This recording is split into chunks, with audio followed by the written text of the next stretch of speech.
I want to talk a little bit about AIER and the fantastic work you guys do. Oh, thank you. But I want to end with perhaps the worst take on Twitter, and it comes from the Federal Reserve of St. Louis, talking about rampant inflation in the retail price of turkey. Hmm. And they actually said, let them eat tofu instead. Yeah. Is tofurkey an acceptable substitute for that bird on your Christmas table? Not yet. No. I took a page from Jonathan Swift, and I wrote an article a few weeks ago where I said, you don't have to. It was meant to be satirical. I said you don't have to pay more for Thanksgiving. You can buy. Here's a list of things you could buy where the prices dropped between November 2020 and November 2021. And I said it would be hot dogs, no buns, cheese processed, lettuce, no dressing, just plain lettuce, and cookies, no milk. And by the way, if you drink water, you should drink water. Water's good for you. It can't be cold. It has to be lukewarm.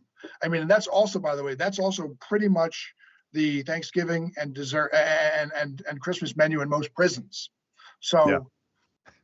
So you don't have to spend more. But as for eating tofu, that's just a sign that the Fed's, I mean, the Fed was already loaded with more than it could handle, but the Fed's mission creep is so incredible these days.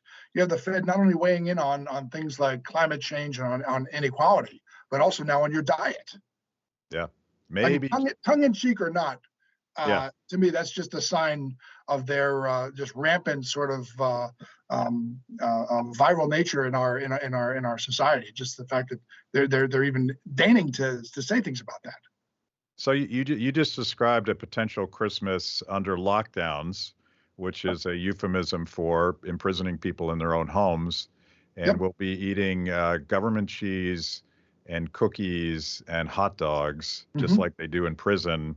Yep. So on the proposal, will the government Grinch steal Christmas? I think you're saying yes. I think it won't be. Well, the only reason I'm hesitating to answer this is because a lot of these shipping issues are now being resolved.